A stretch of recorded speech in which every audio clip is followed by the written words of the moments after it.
Hello, and welcome back once again to Infinite Jeff, the project where I, Jeff, read the book Infinite Jest to you, one page at a time, one day at a time, put it up on the YouTubes for anyone to hear, anyone at all, anyone who cares.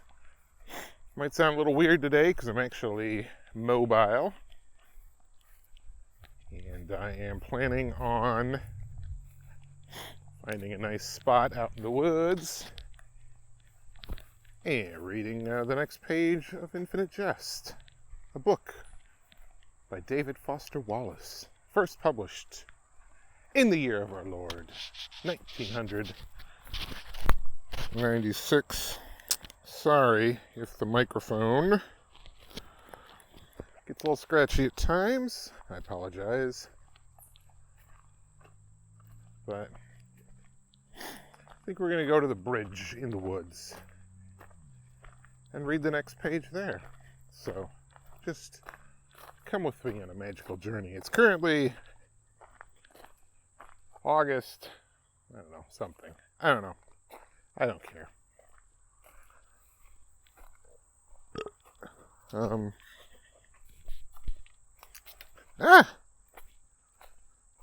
Probably going to get eaten alive by mosquitoes. But, alright. We're at the bridge. Sometimes I feel like a blooded bird. No. My microphone got ripped off of my shirt. So let's put it back on my shirt. And hopefully my levels are still good. Do-do-doot.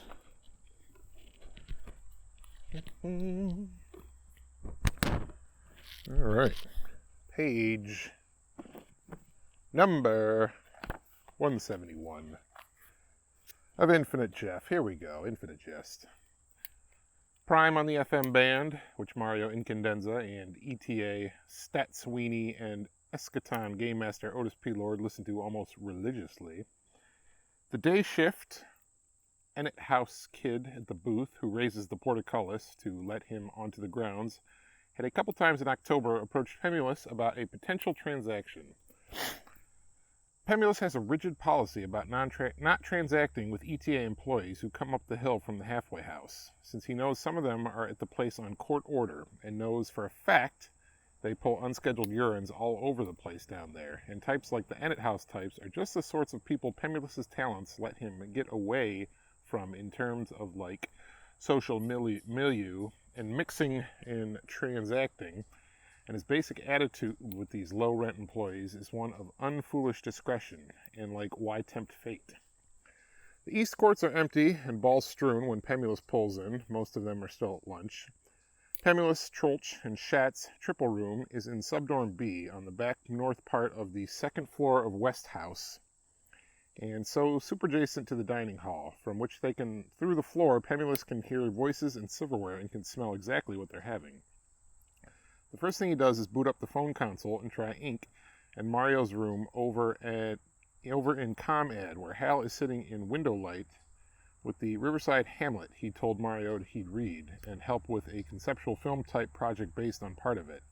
His uncushioned captain's chair, partly under an old print of a detail from the minor and softcore Alexandrian mosaic consummation of the Leverates, eating an Amino Pal energy bar and waiting very casually, the phone with its antenna already lying ready on the arm of the chair, and two folio-sized Barron's SAT prep guides, and a spine-shot copy of the BS 1937 Tilden on Spin, and his keys on the neck chain lying on the Lindisfarne carpet by his shoe, waiting in a very casual posture.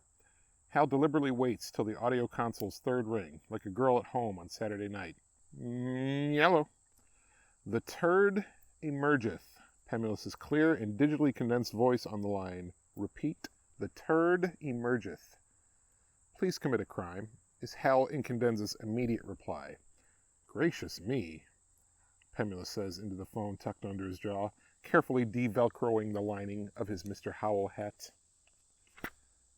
All right, and that was page number 171 of this big old book of fun. Yeah, so cool beans that are cool.